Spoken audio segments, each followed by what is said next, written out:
الرحمن الرحیم۔ سب سے پہلے تمام حاضرین، مہمان اور جو پشت صحنہ کام کر رہے ہیں اس پروگرام کے لیے، ان کی خدمت میں سلام عرض کرتا ہوں، اور اللہ سے دعا ہے کہ بحق امام جواد الائمہ 9 ماہ مبارک رمضان کے روزہ بھی اللہ اپنی بارگاہ میں قبول فرمائے، آمین۔ تو بغیر کسی مقدمے کے آپ کی خدمت میں عرض کریں کہ مناسبت جو آج ہے شب رحلت بی بی ام البنین حقاً حضرت ام المؤمنین حقاً حضرت خدیجہ الکبریٰ سلام اللہ علیہا کی رحلت کے رات ہے، اس لیے کہ ہمارا موضوع اس ماہ مبارک میں ماہ مبارک رمضان اور معرفت امام زمان کے حوالے سے چل رہا ہے۔ تو ہم آج جناب خدیجہ الکبریٰ کو بحیثیت زوجہ رسول نہیں بلکہ بحیثیت دور رسالت کی ایک مسلمان خاتون جی اس زاویے سے ہم روشنی ڈالیں گے، دنیا کے تمام مسلمانوں کے لیے، مخصوصاً آج کی یہ گفتگو ہماری خواتین کے حوالے سے ہے کہ وہ جناب خدیجہ الکبریٰ کو اپنا نمونہ بنائے، نمونہ عمل۔ بے شک۔ آپ کی خدمت میں عرض کریں کہ اگر جناب خدیجہ الکبریٰ سلام اللہ علیہا کی زندگی کو ہم دیکھیں تو آپ کی کل عمر 65 سال رہی ہے، ایک روایت کے مطابق جو مشہور ہے، 40 سال شادی سے پہلے، 25 سال شادی کے بعد۔ تو ہم یہ جو 25 سال شادی کے بعد ہیں اس حوالے سے نہیں، بلکہ وہ جو 40 سال شادی سے پہلے کے ہیں، اگر شادی کے 25 سال دیکھیں تو شادی کے 25 سال میں بھی 15 سال نبوت سے پہلے، یعنی پیغمبر اسلام سے جب شادی ہوئی بی بی کی خدیجہ الکبریٰ سلام اللہ علیہا کی، تو پیغمبر اسلام ابھی مبعوث برسالت نہیں ہوئے تھے، 15 سال بعد شادی کے نبوت ملی ہے پیغمبر اسلام کو، تو شادی کے 10 سال بعد پیغمبر اسلام کی نبوت باقی رہی، جناب خدیجہ الکبریٰ نبوت کے 10 سال درک کیے ہیں۔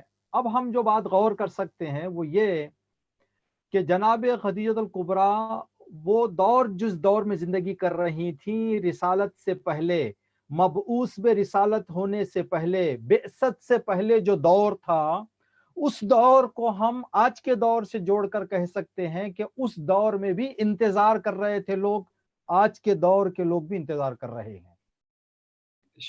اس دور کے لوگ کس چیز کا انتظار کر رہے تھے؟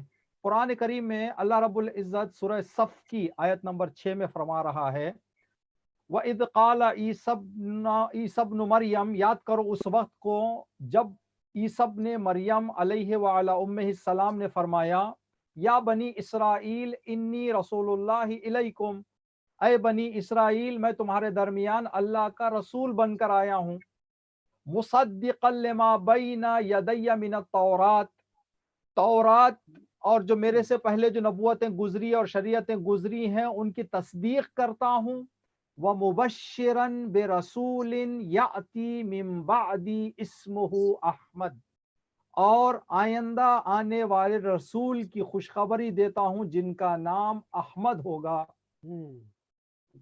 تو یہ جو پیغام حضرت عیسیٰ علیہ السلام نے لوگوں کے سامنے پیش کیا، تو یہ نہیں بتایا کہ کل، پرسوں، 10 دن بعد، 1 مہینے بعد، 5 سال بعد، 10 سال بعد، معین مقرر نہیں کی، مدت معین نہیں کی، فرمایا آئیں گے، ایک رسول آئے گا میرے بعد جن کا نام احمد ہوگا، کب آئیں گے مشخص نہیں کیا، اتنا بتایا کہ بس آنے کا انتظار میرے اس دنیا سے جانے کے بعد سے شروع کرو۔ اب حضرت عیسیٰ جس وقت آسمان پر اللہ نے اٹھا لیا، اس کے بعد سے اس دور کے لوگوں کے زندگیوں میں یہ انتظار رسول جن کا نام احمد، جن کی نشانیاں بھی ذکر کی حضرت عیسیٰ نے شروع کی، اب یہ انتظار چلتا رہا۔ کب تک چلا انتظار؟ یہ انتظار 560 سال چلا۔ حضرت عیسیٰ کی اس خوشخبری اور پیغمبر اسلام کے مبعوث برسالت ایک نگاہ سے ولادت کے درمیان 560 سال کا فاصلہ ہے۔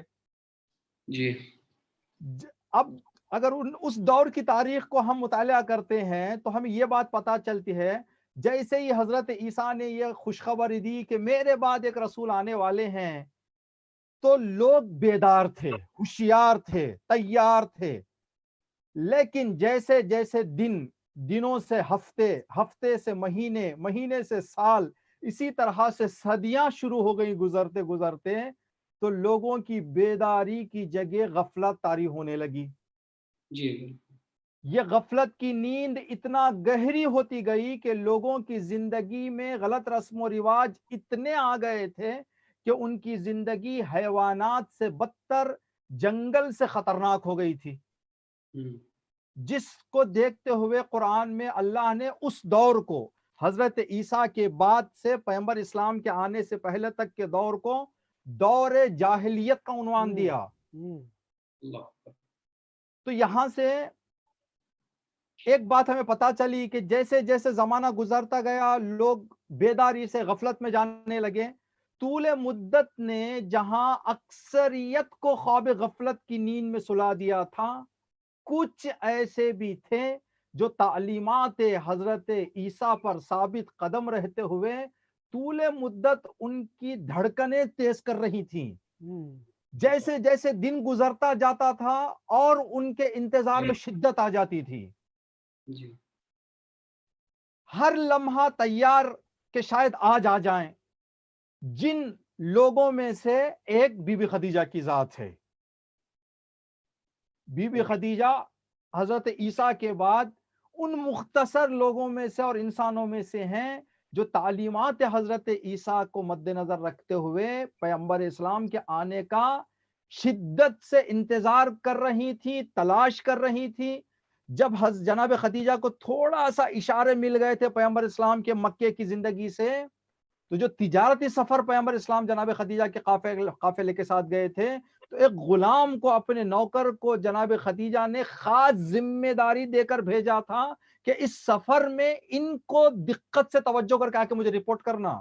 تو مطلب انتظار ہے، تلاش ہے، ڈھونڈ رہے ہیں.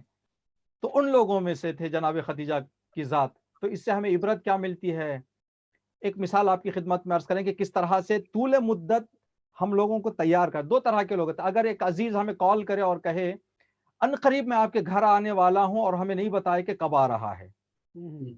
ایک ایسا شخص ہمیں کال کرے جس پر ہمیں اعتماد ہو، اعتقاد ہو، ایمان ہو، احترام کرتے ہو ہم اس کا. وہ ہم سے کہے ان قریب میں آپ کے گھر آنے والا ہوں، تو ہم کیا کریں گے؟ جیسے اس کا کال ہم رکھیں گے، 10 منٹ بعد یا اسی وقت سے ہم تیاری شروع کر دیں گے. اب رات گزرے گی تو پھر ہم اپنی تیاری میں کوئی خامی آنے نہیں دیں گے، ہم اس تیاری کو برقرار رکھیں گے. 2 دن گزر جائیں، 3 دن گزر جائیں، تو پھر جو آدمی انتظار کرتا ہے اور یہ یقین ہے کہ جو کہہ رہا ہے وہ سچ کہہ رہا ہے، اعتماد ہے، اعتقاد ہے، تو پھر اپنی تیاری میں خامی آنے، خلل آنے نہیں دیتا وہ. تو جناب خدیجہ جس دور میں زندگی کر رہی تھیں، تو یہ کہہ کر گئے تھے حضرت عیسیٰ کہ آئیں گے. تو جیسے جیسے دن گزرتے جاتے تھے ویسے ویسے دھڑکنیں زیادہ ہو جاتی تھیں. آج کے دور میں بھی 11 اماموں نے، خود پیغمبر اسلام نے یہ خبر دی ہے کہ آخری زمانے میں امام زمانہ ظہور فرمائیں گے. آج لوگ بھی 2 طرح کے ہیں. انگشت شمار لوگ کردار جناب خدیجہ رکھ رہے ہیں، جن کی دھڑکنیں تیز ہیں، لمحہ لمحہ امام کے آنے کا انتظار کر رہے ہیں. کچھ ہم جیسے اپنی زندگیوں میں ڈوبے ہوئے ہیں، خواب غفلت میں سوئے ہوئے ہیں. طول مدت نے ہمیں یہ ذہن میں ڈال دیا ہے کہ اگر آنا ہوتا تو اب تک آ جاتے. 14 صدیاں، 1200 سال ہو گئے. تو یہ مسئلہ، اس سے اب ہم نے جو کہا کہ خواتین کے لیے جو ایک خاص اس حوالے سے ہے، اس لیے کہ جناب خدیجہ کا تعلق صنف نسواں سے ہے.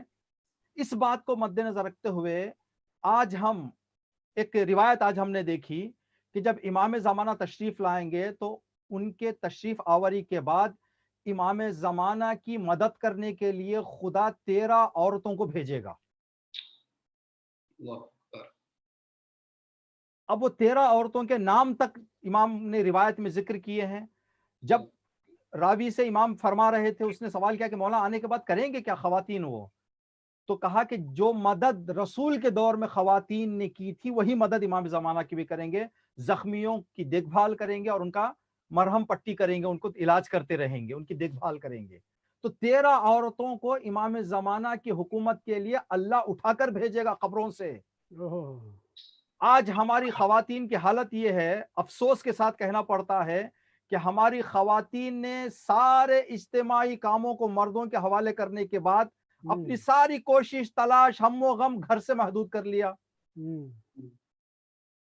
اگر کوئی ایک ایسی ٹیکنالوجی ایجاد کی جائے جس سے اکثر خواتین کے ذہنوں کو پڑھا جائے تو 4-5 چیزوں سے زیادہ شاید ان کے ذہنوں سے بات نہ نکلے۔ کھانا کیا بنائیں، لباس کیا پہنے، بچوں کی شادی کب کریں، کس سے کریں، کیسے کریں، گھر کیسے سجائیں، بچوں کی پڑھائی کا کیا ہو۔ اپنی اجتماعی ذمہ داریوں کو عورتوں نے اپنے ذہن سے دور کر دیا ہے، جبکہ امام زمانہ کی حکومت میں جہاں مردوں کا حصہ ہے وہاں خواتین کا بھی حصہ ہے۔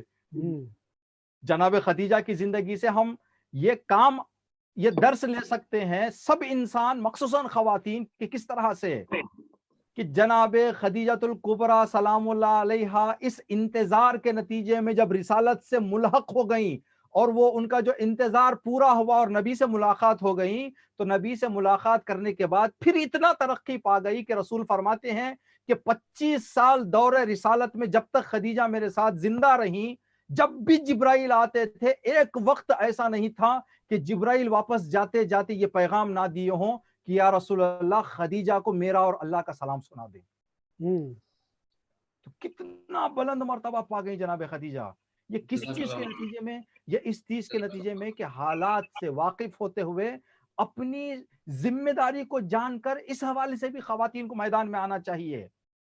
اب ہم لوگ جیسے جن کے بچیاں ہیں، بیٹیاں ہیں، ہم اگر ایک عمر طے گزار چکے ہیں تو ہم اپنے بچوں پر کام کر سکتے ہیں، اپنے بچوں کو سماجی ذمہ داریوں کی طرف ان کو روشن کریں کہ دیکھیں آپ کی بھی ذمہ داری ہے، آپ کو بھی اپنا فرض نبھانا ہے۔ تو اسی حد تک آپ کی خدمت میں عرض کرتے ہوئے ایک دو جملے اس لیے کہ شب وفات ہے جناب خدیجہ کے مصائب کے عرض کریں گے۔ وہ یہ کہ جناب خدیجہ کا کردار پیغمبر اسلام کے لیے کتنا مہم تھا، ان کا ایمان، ان کی جو آپ کی خدمت میں عرض کریں کہ عقیدہ، پیغمبر اسلام کا ساتھ دینا، پیغمبر اسلام کی حمایت کرنا، اسلام کا ساتھ دینا کس قدر اہمیت کا حامل تھا۔ اس سے اگر ہم سمجھنا چاہیں تو آج دنیا کا ایک دستور ہے کہ جب کوئی انسان اس دنیا سے جاتا ہے جو قابل اثر ہو تو اس کے انتقال پر اس کے مقام کے اعتبار سے 1 دن، 2 دن، 3 دن، 1 ہفتے کے لیے یوم سیاہ، بلیک ڈے کے طور پر معین کیا جاتا ہے۔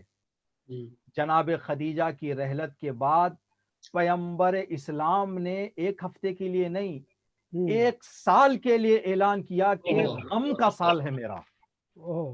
رسالت کے کس کے انتقال پر؟ آپ اس کو زوجہ رسول سے جوڑ کر نہ دیکھیں، دور رسالت کی ایک خاتون اس قدر ترقی پا جاتی ہے کہ ان کے انتقال پر 1 سال رسول خدا سوگ مناتے ہیں۔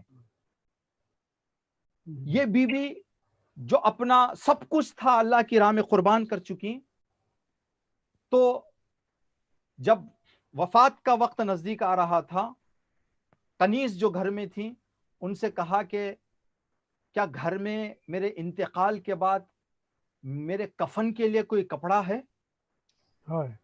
تو اس کنیز نے جواب دیا کہ اے بی بی، ایسے جتنا میں جانتی ہوں نہیں ہے۔ تو جناب خدیجہ رونے لگی یہ سوچ کر کہ میرے انتقال کے بعد کفن کا کیا ہوگا۔ اتنے میں رسول خدا تشریف لائے، جناب خدیجہ کو روتے دیکھا، کہا کہ اے خدیجہ آپ کے رونے کی علت کیا ہے؟ کہا یا رسول اللہ میرے انتقال کے بعد گھر میں کفن نہیں ہے۔ ابھی جناب خدیجہ کے زبان سے یہ جملے ختم ہی ہوئے تھے کہ جبرائیل امین زمین پر تشریف لائے جنت سے کفن لے کر، سامنے رکھا۔ یا رسول اللہ، اللہ بھی کہہ چکا ہے قرآن میں حل جزاء الاحسان الا الاحسان۔ جناب خدیجہ کے اس غم کو دور کرنے کے لیے جنت کا کفن اللہ نے بھیجا ہے۔ جب اس بستے کو جو آیا ہوا تھا آسمان سے اس کو کھولا گٹھری کو، 4 کفن اس میں موجود تھے یا 5 کفن، جس ہر کفن پر نام لکھا ہوا تھا۔ ایک کفن جناب خدیجہ کو دیا گیا، ایک کفن رسول اللہ نے اپنے لیے رکھا، ایک کفن امام علی کے لیے، ایک کفن جناب زہرا کے لیے، اور ایک کفن امام حسن کے نام سے تھا۔ جناب زہرا وہیں بیٹھی ہوئی تھی، جناب خدیجہ۔ جب یہ کفن تقسیم ہو رہے تھے تو اس لیے کہ پیغمبر اسلام پہلے ہی سے بشارت دے رہے تھے امام حسین کی ولادت کی، معلوم تھا کہ امام جناب زہرا کے 2 فرزند ہوں گے، تو جناب خدیجہ نے سوال کیا کہ یا رسول اللہ، آپ نے بتایا تھا پھر حسین کا کفن کہاں ہے؟ تو یہ وہ مقام تھا۔ ہمارے یہاں یہ دستور ہے کہ انسان کے انتقال کے فوراً بعد مصائب پڑھا جاتا ہے، تو اس فضیلت سے بھی رسول خدا جناب خدیجہ کو محروم نہیں کرنا چاہ رہے تھے، اس فضیلت سے بھی نوازنا چاہ رہے تھے۔ اب یہ وہ وقت تھا جہاں پیغمبر اسلام نے مصائب حسین پڑھنا شروع کیا، جناب خدیجہ آنسو بہانا شروع کی کہ اے خدیجہ، آپ کو میں کیا بتاؤں، میرا لال حسین بے کفن کربلا میں، بے غسل و کفن کربلا میں شہادت پائے گا۔ حسین کا کفن انوکھا کفن ہوگا، حسین کو کربلا کی ریت کا کفن دیا جائے گا، تلواروں اور نیزوں کے سے غسل دیا جائے گا، حسین کا بدن کربلا میں رہے گا، لیکن حسین کا سر کوفہ و شام کے بازار جائے گا۔ الا لعنت اللہ علی القوم الظالمین، ربنا تقبل منا انک انت السمیع العلیم، والسلام علیکم ورحمۃ اللہ۔ وعلیکم السلام ورحمۃ اللہ۔ جزاک اللہ، جزاک اللہ، جزاک اللہ، بہت بہت شکریہ مولانا۔ جیسا کہ ہمارے ناظرین محترم سے ہم یہ بتا دیں کہ آج شب وفات بی بی خدیجہ الکبریٰ صلی اللہ علیہ ہے۔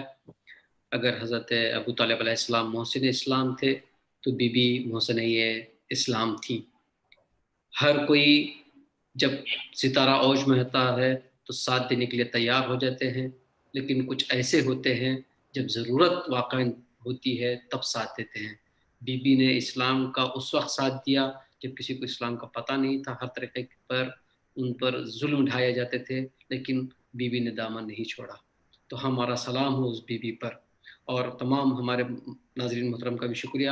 ہمارے خطبہ یعنی خطیب مولانا محفوظ صاحب قبلہ اور مولانا اکبر علی صاحب قبلہ کا دوبارہ ہم شکر گزار ہیں، اور ہمارے سوز خان و قاری جناب سید رضی اور جناب سید تقی رضا کا بھی ہم بہت بہت شکر گزار ہیں، اور اے ایم سی سے ذیشان رضا اور آئٹا سے جناب توسیل مہدی کا بھی ہم شکر گزار ہیں۔